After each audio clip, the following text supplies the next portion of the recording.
ప్రయత్నం చేయండి. సదరు బాధితురాలు ఫోన్లలో ఆర్టీవీతో జాయిన్ అయ్యారు. ఒకసారి మాట్లాడే ప్రయత్నం చేద్దాం. అమ్మ నమస్తే అండి. బాగున్నారా అనే ప్రశ్న మీకు ఇక్కడ కరెక్ట్ కాదు. అసలు ఏం జరిగింది ఆ రోజు అనేది ఒక్కసారి మీరు చెప్తారా?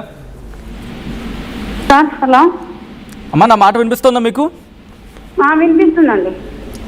అసలు ఏం జరిగింది ఆ రోజు? మీరు మీ భర్త మీద కంప్లైంట్ ఇవ్వడానికి వెళ్ళారు. ఒక్కసారి ఆ రోజు ఏం జరిగిందో చెప్పండి ఫస్ట్.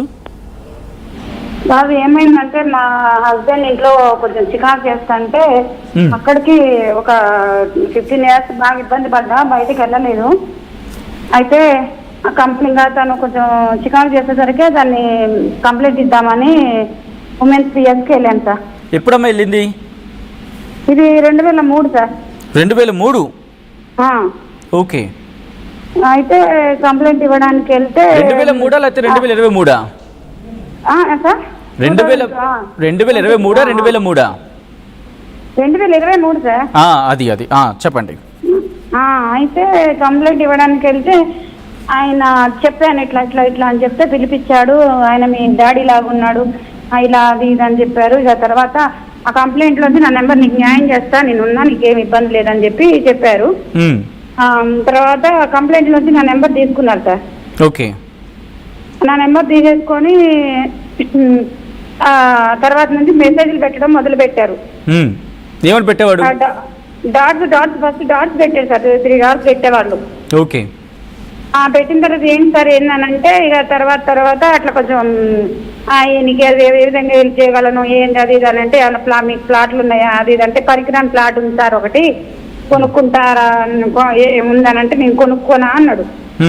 కొనుక్కో, మీ ఇష్టం సార్, అది నా ఎందుకంటే అది మీ ఇష్టం కదా అని నేను అన్నా.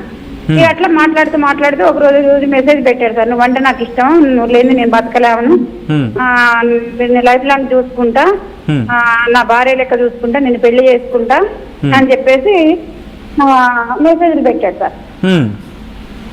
కాల్ చేశాడు, మెసేజ్ పెట్టాడు ప్లస్ తర్వాత కాల్ చేశాడు. నువ్వంటే ఇష్టం, నువ్వు లేకపోతే బ్రతకలేను, నువ్వు ఇది ఫిక్స్ అని చెప్పి మెసేజ్ పెట్టి కాల్ చేశాడు.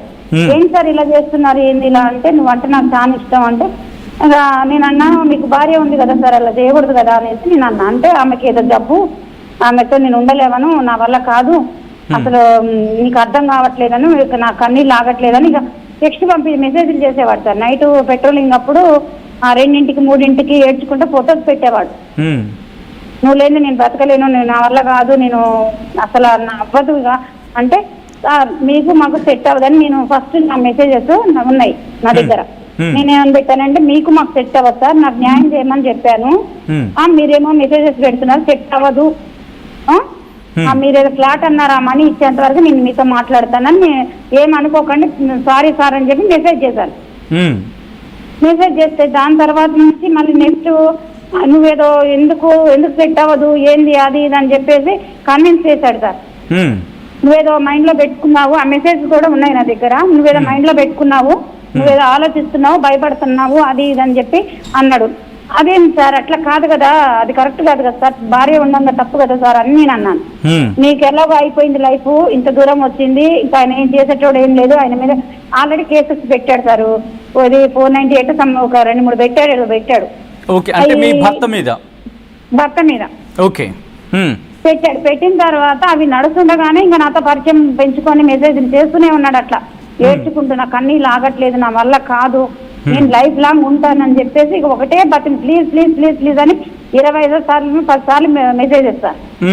ఇక అట్లా నా మనసు బాగా మార్చారు సార్. ఇక మా ఆయన గారితో కూడా నువ్వు ఇంకా ఎందుకు వాడు అవసరం లేదు, డివర్స్ ఇచ్చేసాయి, నేను పెళ్లి చేసుకుంటాను, ఎట్లాగో మా వాడితో కూడా నేను విడిపోదాం అనుకుంటున్నాను, దానికి జబ్బు ఉంది, దాంతో అవ్వదు, నాతోనే నన్ను కలవడం కూడా అవ్వదు అని చెప్పాడు సార్. అంటే ఈ కాన్వర్సేషన్ ఎన్ని రోజులు జరిగిందమ్మా ఇప్పటి వరకు మాట్లాడుతున్నారు కదా? కాన్వర్సేషన్ వచ్చేసి మొత్తము అప్పుడు ఒక 2 months జరిగింది సార్. స్టార్టింగ్ అయితే 2 months జరిగింది. ఏది ఒప్పించడానికి. ఎక్కువ ఏ టైంలో మెసేజ్ చేసేవాళ్ళు ఆయన? ఎక్కువ ఏ టైంలో మెసేజ్ చేసేవాళ్ళు? ఏ టైంలో ఎక్కువ మీకు మెసేజ్ చేసేవాళ్ళు? నైట్ సార్, నైట్ బాగా చేసేవాడు. నేను ఒప్పుకోకపోతే నైట్ పెట్రోలింగ్ ఉండేది కదా, అప్పుడు చేసేవాళ్ళు. నైట్ చేసేది, పగలు చేసేది, కాకపోతే 2 3 అప్పుడు కూడా ఇంట్లో ఉండి కూడా చేసేది. వాళ్ళ ఆవిడ గజ్జల సౌండ్ వింటుంది, అది ఆ మెసేజ్ కూడా పెట్టింది, బుజ్జి వస్తుంది నేను మళ్ళీ చేస్తా అని చెప్పి మెసేజెస్ అక్కడ నుంచి స్టార్ట్ చేసినవి కూడా ఉన్నాయి. ఇక నేనేం చేశానంటే నాకు ఆయన అన్నాడు, ఆడపిల్లలు లేరు నాకు, నీ ఆడపిల్లల్ని నా సొంత పిల్లల లెక్క చూసుకుంటాను, నీకు లైఫ్ లాంగ్ ఉంటాను, నీ తోడుగా ఉంటానని చెప్పేసి ఇంకా ప్రామిస్ చేశాడు సార్. ఓకే. ప్రామిస్ చేస్తే ఇక నా సిచ్యువేషన్ ఇక్కడ బాగలేదు, ఆయన ఇక ఏమయ్యా అనేసి ఇక ఆయన మాయ మాటలు చెప్పేసరికి ఆ మాటలు నమ్మి నేను సరే అని చెప్పాను సార్. మీరేమన్నారు? సారీ ఏమన్నారమ్మా మీరు? పెళ్లి చేసుకుంటాను, నిన్ను లైఫ్ లాంగ్ చూసుకుంటాను, ఆడపిల్లలు పెళ్లిళ్ళు కూడా చేస్తాను, లాస్ట్కి నీకు ఇల్లు కొనిస్తాను, మీ ఇల్లు అమ్మిన తర్వాత పెళ్లి చేసిన తర్వాత మిగిలిన డబ్బులు పెట్టి పిల్లలకి పెళ్లి చేసిన తర్వాత మిగిలిన డబ్బులు పెట్టి ఇంకేమన్నా పైసలు తగులితే నేను ఇల్లు నీకు ఫ్లాట్ కొనిచ్చి మనం అందులోనే ఉన్నామని చెప్పేసి ఇక రకరకాలుగా నన్ను కన్విన్స్ చేస్తే నేను ఒప్పుకున్నాను సార్. స్టార్టింగ్ లో నేను ఒప్పుకోలే, తర్వాత ఒప్పుకున్నాను. అంటే ఎన్నెళ్ళు మిమ్మల్ని కన్విన్స్ చేశాడు? ఎన్ని రోజులు అంటే దగ్గర ఒక 15 days 20 days చేశారు సార్. ఓకే. చేశారు. నేను అప్పటికి నా మెసేజెస్ కూడా ఉన్నాయి, సెట్ అవ్వదండి మీకు మాకని, సెట్ అవ్వదని కూడా నేను మెసేజెస్ కూడా పెట్టాను, ఇక మెసేజెస్ కూడా ఉన్నాయి. అంటే బలవంతంగా ఒప్పుకున్నారా లేకపోతే ఇక కన్విన్స్ చేశారని ఒప్పుకోవాల్సి వచ్చిందా? కన్విన్స్ చేశారు సార్, బాగా కన్విన్స్ చేశారు. ఎందుకంటే నీకు తోడుకుంటా, అంతా ఇట్లా చేస్తా అట్లా చేస్తా, నీకు ఒక కార్ ట్రావెల్స్ కొనిస్తా, అన్ని 3 కార్లు పెడతా, నీకు ఇప్పుడు ఇంట్లో ఇబ్బంది అవుతుంది కదా, తిండికి కూడా ఇబ్బంది అవుతుంది, అలాంటప్పుడు నేను నీకు చాలా అవసరం, ఎవరో ఒకరు తోడు అవసరం నీకు, ఆడి వల్ల ఉపయోగం లేదు, ఆడికి విడాకులు ఇచ్చేసాయని చెప్పి దగ్గరుండి నేను వేరే మరి లాయర్ని ఎవరైనా మాట్లాడాలా అండి అంటే, వద్దు నువ్వు లేడీ మగవాళ్ళతో మాట్లాడద్దు, నేను నాకు తెలిసిన లేడీ లాయర్ ఉన్నారు, రత్నకుమార్ సమ పేరు ఏదో ఉంది సార్, ఆమెతోని ఎల్లు నేను ఇట్లా ఫోన్ నెంబర్ ఇస్తానని చెప్పేసి ఫోన్ నెంబర్ ఇచ్చి నాకు డివర్స్ అప్లై చేయమని చెప్పారు. చెప్తే నేను ఆయన మాటలు నమ్మి డివర్స్ అప్లై చేశాను సార్. ఓకే. అది నా 15 ఏళ్ళ ఇది కూడా దగ్గర 18 years సార్ మాది.